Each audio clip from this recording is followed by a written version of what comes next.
90% of the time, I have no idea what I'm talking about. No one knows what it means, but it's provocative.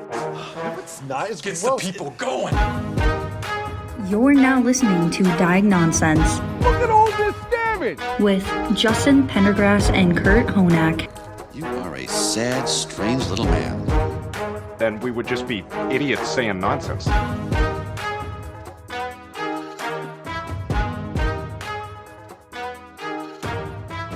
When we shoot this in the morning, I'm finally sitting down. So which Powerpuff Girl are each of us? I don't know. I honestly I think I'm that Bubbles. You, yeah, probably. I mean, I've heard Kurt and I Bubbles might be before. like a mixture of Buttercup, both of us. Dual Buttercup. Yeah. I don't know that I watched know. it You could be enough the to male know. versions of the. We could be the male versions of the Powerpuff Girls, the guys that dress up like them and rob banks. Is there people that dress up like them and rob banks? Look it up, dude. There's male Powerpuff Girls, and so they're just regular guys, but they dress up like them.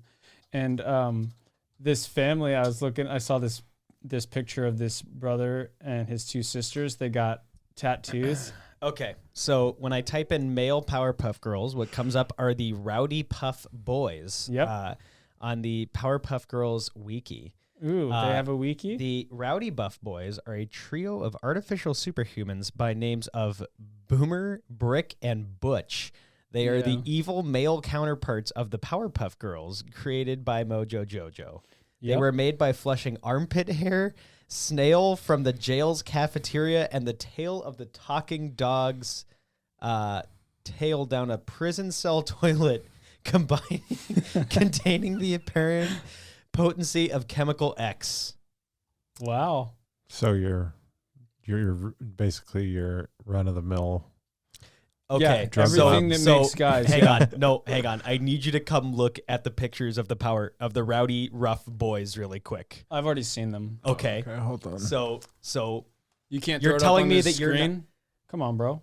it's an audio podcast, Bro, dude. people need to see this. Okay, well then I'll With put it their on Facebook. ears. Look at this guy with the hat. You're telling me that's not Justin Kurt? Look at this, Justin Kurt me. That is He's a frightening. redhead. Those though. aren't the ones I was talking about. That is truly frightening. I think that's just his cape. I'm going with he's bald and that's just his cape because it's Yeah. Justin. They're funny. Those ones are great, but they're not the ones I was talking about. Well, There's guys that are just wearing like headgear. I'm looking. Should I type in real life? No, imposters. This is the greatest soft open ever. No one's like, people are like, what are you even looking at? We know. can't see it. Justin knows way too much about this. Justin, I'm not finding this. Bro, okay, I'll find it, but we're going to have to dive in here. Thank you guys for tuning into Diagnonsense. I'm your host, Justin Pendergrass. I'm here with So my we're sticking co-host, with that. All right. Kurt Honak. How you fine. doing, Kurt? I'm doing great. That's fine. Awesome. I'll just We're gonna find a way skip- to make that work. It's fine. Yeah, It's whatever, fine. It's dude. We're cool. going to skip Isaac today. No, we're not. Isaac, Yes. we're skipping you. No, we're not. All right. I have stuff to talk about. What? Uh, Name 5. Name 5. Name 5. The golf tournament is coming up. That's one. That's one. July 22nd, International Overdose Awareness Day. Man, like you wanted to skip that? That makes you a bad person. We almost didn't get that because you tried. We to would have skip put me. it on the next one. Okay, well it's on August 31st. Yep, and see, there you was guys plenty of should come time down for us to mention it. Menlo Park. No, you need to get the word out. All right, are you ready for this, Isaac? Podcast side of things, we have the episodes of You're Totally Getting Me Off Track. Linda's Part 2 is coming out, which was really fun. My House podcast with Jay, and that was a pretty fun, exciting episode just because a lot of hope in there. We were talking about the early days. And my last thing is I will announce that My Voice, A, just released an episode. Rock on. And B, really good episode. B is going to be taking a hiatus for the next couple months. And we are doing that because we kind of see these first 10 episodes of My Voice as like season 1. Awesome. So we're going to use this time to kind of regroup and really plan out our guests for season 2. We're going to be doing a lot of work with them kind of before they come in so that we can just keep making that even bigger and better. Okay, there's my 5 things. What in the actual hell are those abominations that you just showed me? These are the Powerpuff Girls I was talking about that we could be. Yeah, pass. Pass. That is deeply disturbing. Also pass. Also so pass. What I saw was this brother and his 2 sisters got tattoos No. of the Powerpuff Girls, and each of them wore a Powerpuff Girl tattoo. And the sisters did the actual Powerpuff Girls, and then he did one of those. He did one of those really muscly guys just wearing masks. That's kind of wholesome. I'm not gonna Yeah, lie. I He mean, was the green one.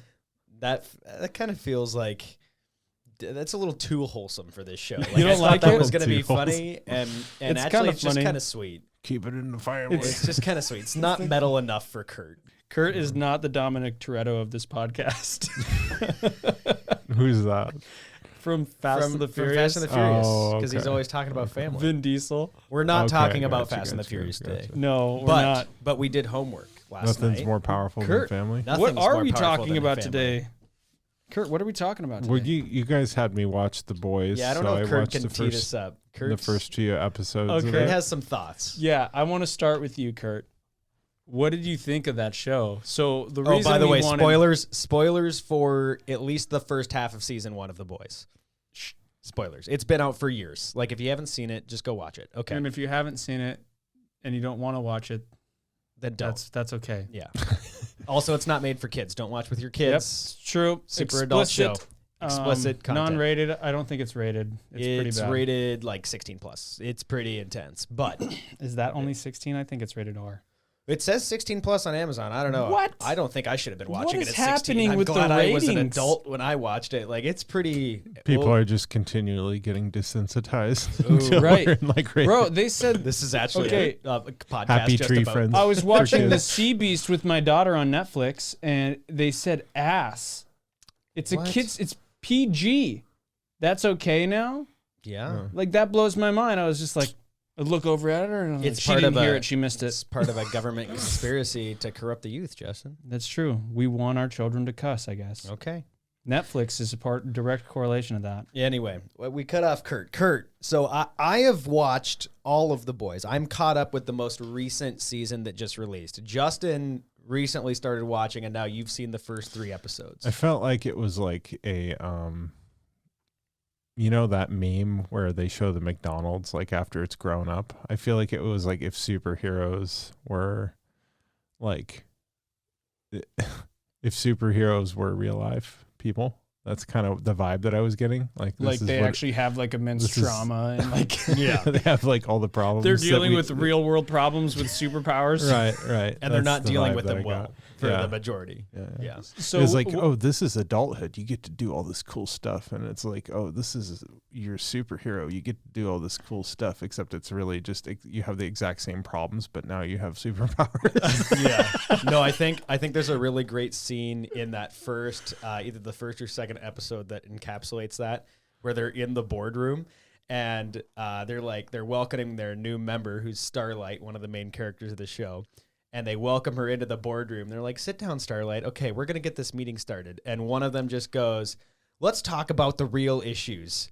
There are people pirating our merchandise and DVDs, and we're down by 4 points. Like, and it's then that ridiculous. one guy, he's like, "You have 4?" And Yeah. obviously about a lawyers is Yeah. Yeah. such Like, a great it's- scene. Like, it's superheroes if government regulation and like bureaucracy completely controlled their actions, which is a really interesting concept, because even though, especially more recently, we've had all these shows that are like, oh man, it's a superhero, but like also he has relationship problems. It's crazy. Like, he's a human being. Now it's like, okay, not only do they have childhood trauma and relationship problems and daily life, they also have to deal with just like going to work and having work I liked, yeah. be when- bogged down in paperwork. when I and was stuff. when I was watching it, I liked the concept of like, so they have superpowers and they can do all this stuff, but they're still being bought and traded like basically like a commodity, and I thought that was very like. Right, Yeah. they have stocks that are in themselves, right? Well, and they're like star athletes. Like they're talking about like multi-year contracts and like $200 million contracts with cities to like go work in that city and stuff. Like it's, Right. I've never seen any other show approach the superhero genre through that lens before, you know? Yeah. So let's talk about what's going on, right? Like, so we'll start with an easy one, right? Starlight. And I'm really excited for this because I had watched obviously season 3, which just recently came out, but I hadn't seen season 1 since I first watched the show. And so I watched it last night, the first 4 episodes, and really like watched it from a critical eye. And that first episode, you kind of have a dichotomy of these 2 characters that are, I would say, the 2 main characters, although there's certainly, I would consider like Co-stars. Yeah, I would say like Homelander is probably a main character, especially the longer the show goes on. Butcher's a main character, but these are the 2 big ones. I think the show revolves around their story, and it's Huey and Annie, and Annie is also, that's her normal name, but her superhero identity is Starlight. Yeah. And throughout the first episode, you see, well, you said we're starting with Starlight. Let's start there, So- only because this is an easy conversation to break down with what's going on with her. She is someone who grew up in a smaller town in Iowa, and I see her as someone that has been put on a pedestal of how she is destined for greatness her whole life. It says she's a beauty pageant kid, and you can Her mom's been training her for this her entire life. Yes, It's parental the only relationships are such a theme, especially in this first season, and you can see with her mom instantly that this isn't a healthy relationship. Right. I mean, her mom is hyper focused on her daughter achieving fame and what that means for their family. So what does for that her. look like for mom? Mom must have had some failures in her life that she's like manifesting onto her daughter. Right. So And- mom's obviously got this complex where she wants to live through her child, like all the things that she couldn't do herself. Well, and we see, I mean, all you have to do is go down to the local Little League basketball court ice rink, and you're going to meet one of these people, right? yeah. I True. mean, it's not a... We're calling you out, Matsu. We are. Well, I'm calling everyone worldwide out. I mean, this is not... No. We're this just is not talking to the Matsu an Valley right abnormal... now. This is not an abnormal phenomenon, you know? We got to offend people one town at a time, Okay. Isaac. Well, Matsu, you're called out. You're gonna tank our main 6 towns, listener base. Matsu. That's 6 towns. But We're getting way Starlight isn't as interesting to me because I don't identify with Starlight as much.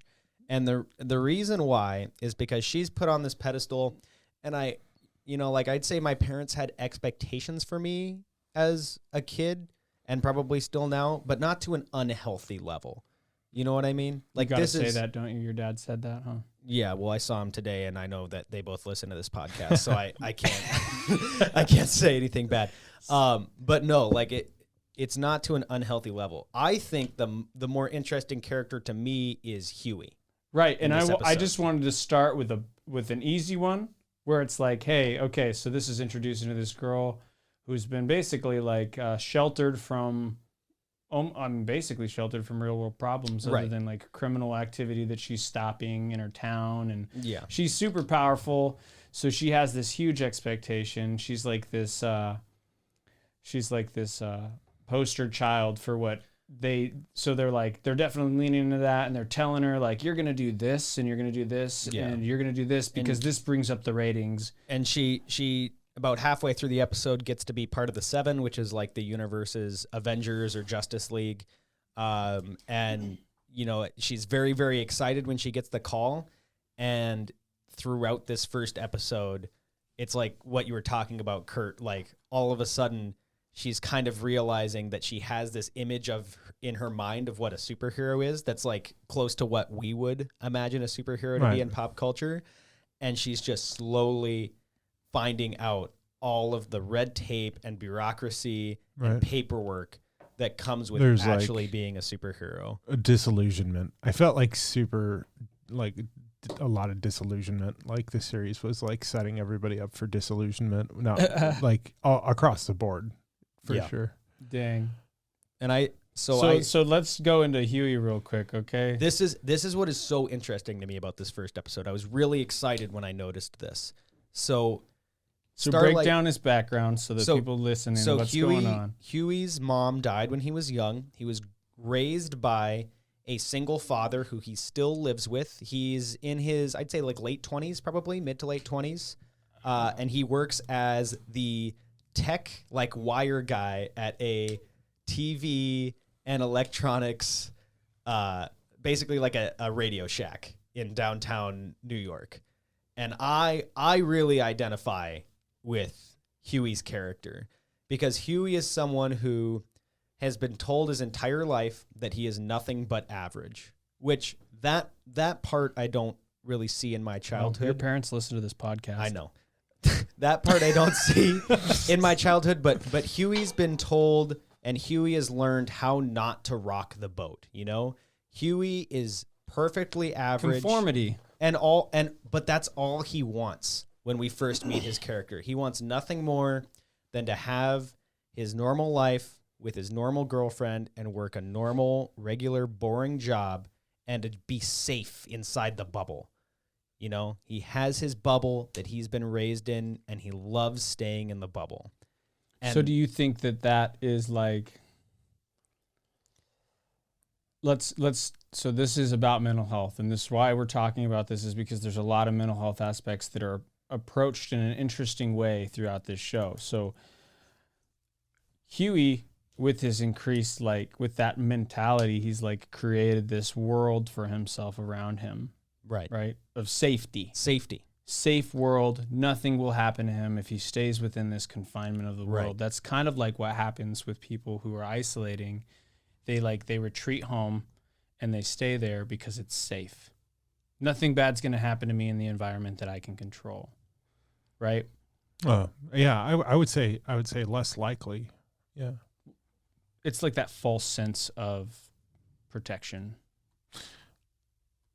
Yeah, like in a way, but it's also, I think it's more complex than that, right? Because like yes, it's a false sense of protection with like you're at home and people isolate, but there's like you're making a trade, right? You have security, things are predictable and familiar, but you lose out on opportunity, and which is why he's in this tech job, right?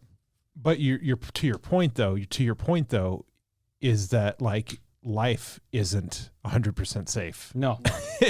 Like, especially not in this universe. Life is not 100% predictable. So sometimes you can build a heuristic or a you know what I mean, a mental pattern of like, I'm just going to do, they call that positivity bias, right? Like when you're doing something and it's succeeded before and you just do it over and over again and you never expect it to fail. And that's kind of what isolating, to some degree. This is what I identify with, is that bubble, is wanting to be in that bubble. Well, it creates that bubble for him. And then what happens is the bubble gets popped. The bubble gets popped. So continue, Isaac. He's walking out with his girlfriend, Robin, and they're walking down the street. And in one of the more shocking scenes I've seen in an opening episode to a show. First 10 minutes. There is a character called A-Train that is on the 7. He's like the in Flash. The Avengers. He's the Flash. And Huey is walking down the sidewalk with his long-term girlfriend.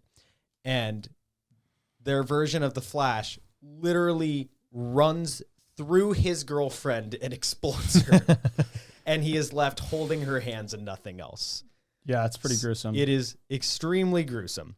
But it is such a vivid picture of the bubble around Huey just completely shattering through no fault of his own. He's done all this work his entire life to live inside his safe little bubble, and he's walking down the street doing nothing at all, and his world literally disintegrates before his eyes. Yeah, it's a very dark scene. I don't want to spend too much time on it, but that's the best way to describe that is the entire reality that he created to be safe in just blew up right in front of him. The only actually thing that's pulling him out of his bubble as well Yes. Because she is that voice of reason on the outside, like, hey, step out of your comfort zone. Why don't you come and do this? Yeah. Let's get out of this groove that you've kind of lived in and this reality that you've created. And then the moment that he's considering it right in front of him. Right. Bam. But this isn't a situation that is obviously the events of how that bubble is popped is rooted in fiction, but this is something that we also see in everyday life with people being faced with something that shatters their current worldview and forces them to come out of that reality into the real world. Right. And that's where I'm interested in hearing from you, Kurt, because I think that you have a lot to say about this. I really do. Well, I mean, it reminds me of that scene in The Matrix, right? The very first Matrix movie where Neo's going through he's going through the red pill. But yeah, it's that framework of all successful movies, right? There's always that moment where the hero or the main person in the movie has a moment in the movie where his whole world shifts, right? You could do it in The Cloudy of a Chance of Meatballs. He discovers that he does that like food from the sky thing. His whole world changes, right? The Matrix, he gets the red or the blue pill. Right. Well, this guy's moment is like a tragic Well, and moment. they actually, so shortly after this, he meets Butcher, who is this person who has a vendetta against soups, is what they call them, and wants to bring them to justice. And he actually uses the Matrix. That's why it was on my mind. Uses I it think as that decision as a metaphor in the show. Right, he's like, right, Huey, listen. But he does a piss poor job of He does articulating. it really bad.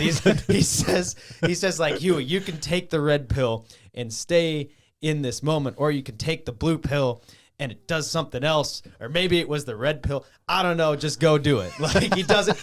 Butcher is not a good mentor for Huey per se. At least not in these early this early time that he's just like he's do the meeting thing. him. Right. He's basically just trying to manipulate Huey to get his own agenda done. Right. But right. okay, so throughout these next couple episodes, you see Huey wrestle with, and I mean, we'll get into spoilers a little bit. They end up capturing a different member of the Seven, and they're trying to get information out of him to figure out like why A-Train accidentally ran through his girlfriend, and so that they can find out information on how to bring down the organization and bring these people to justice. And the whole time he keeps being faced with these decisions of, am I going to kill this soup even though they are still a human being and I don't want to murder someone, or am I going to just run from this situation to try to get back into my bubble? And there's multiple times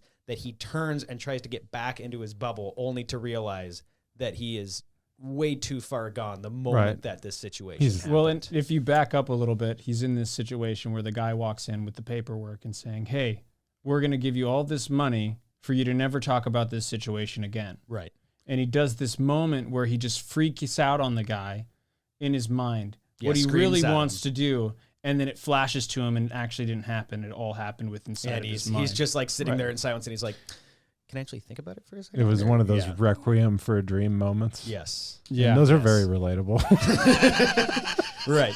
That picture of just standing up and screaming in someone's face, doing and like something. righteous anger, and then you're just kind of sitting there. You're just like, maybe that isn't the wisest decision Right. I've ever Right. been faced with. But the thing that makes this interesting to me is I see Huey and Annie / Starlight's characters as starting in different places and heading in opposite trajectories that is going to bring them into contact with each other. Starlight starts on a pedestal, and throughout the episode, she is constantly shown, like she's constantly experiencing that disillusionment. I saw that. And Huey starts in a state of disillusionment or just content, mediocrity, where he's like, I don't need to aspire to greatness. I'm fine just, coasting along. Comfortable. Yeah. Yeah, and I'm in the spot where I'm comfortable. And he keeps getting shown these situations where he's forced to get further and further out of that original comfort zone, which eventually ends up with them meeting and connecting on a park bench, not realizing who each other. Can we just talk for a moment about how dumb that scene was, though? He's just sitting there eating a sandwich while she's having this intimate conversation with her mom. And then you just pan out, and he's sitting right there. He's just got a sandwich. Very poorly written. It's a pretty Huey thing to do. Maybe though. It's just eat a sandwich on a park she's bench. just high functioning depressed. I don't know. She just didn't see this guy there. Care. She's Nobody going through talks her own, like that. She's going through her own trauma at that point, though. She's true. internalizing. There's another scene where there's this disillusionment with the system more and more and more, and it kind of culminates in her actually getting sexually assaulted by one of her coworkers, and that kind of brings her to her lowest point where she is considering, why am I even doing this? Like, I'm not happy doing this thing that I'm doing. And in that scene where she calls her mom, A, doesn't listen to her, and B, she hears how happy her having this position of power is making her mom, because now her mom can brag to her friends about her daughter. And in that moment, she kind of decides it's more worth me being miserable so that I can make my mother happy. And that really highlights the dysfunctional relationship between those two, I think. Codependency, yeah. Yeah. Back to your point on what I think about like disillusionment in that scene. I don't know. I mean, I don't know. I think back to my like points in my life like where I had the most disillusionment, and one of those was I think like getting out of the mental illness like box, and that's what I think of, right? I think of that scene from The Matrix, but I also think of like in my personal life, when you have a framework for how things are supposed to work, and then a wrench gets thrown in there. Yeah. I mean, it's chaotic, and you have to start making decisions that for intersections of morality and ethics that you didn't think that you had to make. And I think you're faced with that to a degree in human services, right? When you're trying to help somebody, and, just life in general, trying to do the right thing. So, but I don't think that chaos goes away. So it's kind of like that chaos he was headed for that chaos anyway, but he got not lucky. He didn't get lucky, but he had stability. Maybe he had stability for so long that like he never had to deal with it. Like and then it just like hit him all of a sudden, and then it was just full on. Same thing with Starlight, though. She had all that stability. She was in this box almost. Yeah. Of this reality. They're both in boxes. They're just boxes on different ends of a spectrum. Yep. And that's really interesting to watch, I think. And it's really just interesting to see the different sides of the same coin. Yeah. Well, and this will drive the relationship moving forward as well. Yeah. And we see that a lot within the mental health world, like the different sides of the coin, right? This person's in a box because of this, these standards and these requirements that have been put on them. And this person's in a box because of these standards and requirements they put on themselves. Or that weren't put on them. Or that they like get these diagnoses and they're said, okay, this is who you are. Here's the box that you got to be in, right? And then they just live in that, and they're like, oh, that's my anxiety. I can't go out and do that. I have too much anxiety. And I'm not knocking anxiety. I'm saying that if we allow ourselves to stay in that, right, we're not going to ever be able to overcome those anxieties and learn how to cope with them in a healthy manner outside of our box, right? And this is an extreme way to get to a point, right? Because we're talking about a show it takes these mental health things, and they put them to the most extreme possible scenarios of these situations, and they blow them up in your face, basically. Right. So that's not exactly what's happening out here in the reality of the world, but you can definitely see some of that taking place here, right? With the anxieties, with the depressions, with the increased isolations, we create this false sense of hope and reality that we go and we live in for a long period of time, and then the moment that's shaken a little bit, we fold back into it, and we don't allow ourselves to learn how to cope with those things in the moment. You can't learn to cope with anxiety unless you're experiencing anxiety. Right? Am I wrong? I think you just have to keep trying different strategies until you find something that sticks where you overcome, because the danger, I think, is more, the danger isn't feeling the things. I think the danger is, or trying something and failing. The danger is giving up completely. And and I think that's where the real danger is. So then would you say that I'm wrong then? You can't learn to overcome anxiety without feeling anxiety. How would you know what works if you're not experiencing that emotion? Yeah. I think anything that I've done that I've been anxious about, there's like a level that you have to face, and maybe it's not all the extreme at one time. I'm not saying go out there, like if you're afraid of the sun, don't stand outside for the character from Benchwarmers. Yeah. Great example. How's the moon treating you? Not a fan. Just eating sunscreen in the corner. We're laughing about that, but literally when I went through Klonopin withdrawal and I was outside, the daylight, dude, there was something about the daylight that just irritated you. It was like I was in broad daylight just taking a walk, and I felt like I was in hell. So there is like a level of like Klonopin. Are you sure that's not because you're just super metal? Kurt's a creature of the night.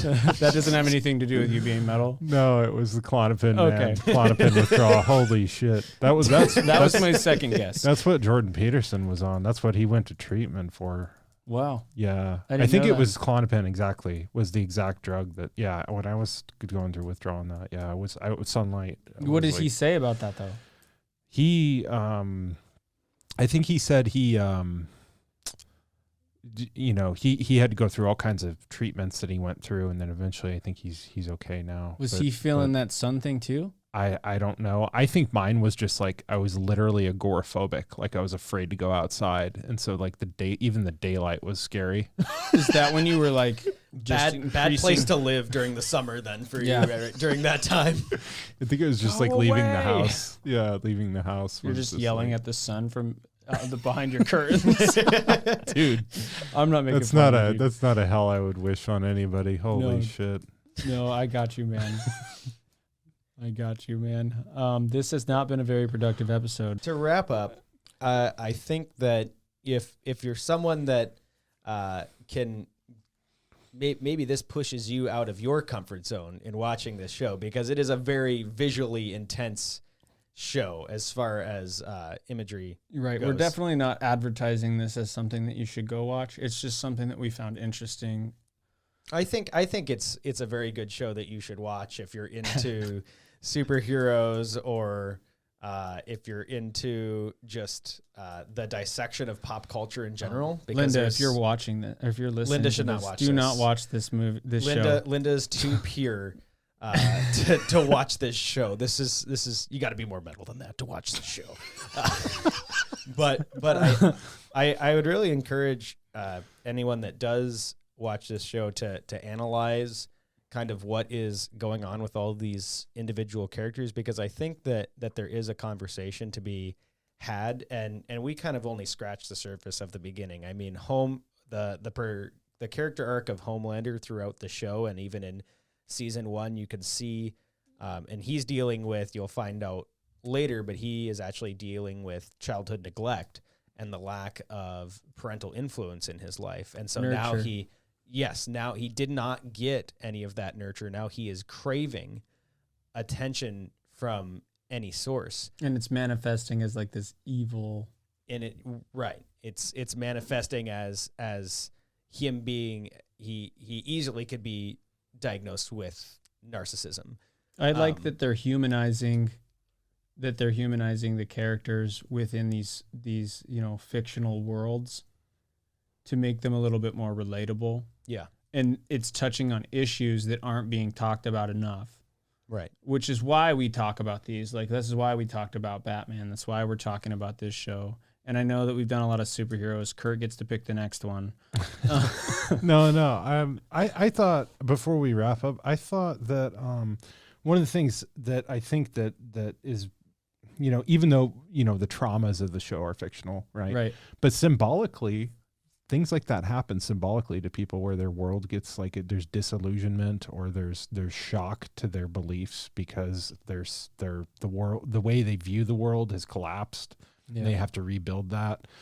I think part of the reason that the superhero genre has kind of exploded is the same reason that like I know I love riffing on Paradise Lost, but for the same reason like Paradise Lost blew up, right? Is that people were interested in the humanistic kind of struggles of angels and like these powerful beings, you know, and like what would that look like if I had that power, or would I struggle with the same temptations? Would I struggle with the same problems? And I think there's some serious symbolic parallels between some of the struggles people face as they go through life, and I think that's why the genre is as big as it is. Also the idea that like everybody wants to incorporate the divine, right? Like everybody wants to be the best person they can possibly be. And so I think that that's another reason the genre is like exploded. And I just think it's interesting to watch,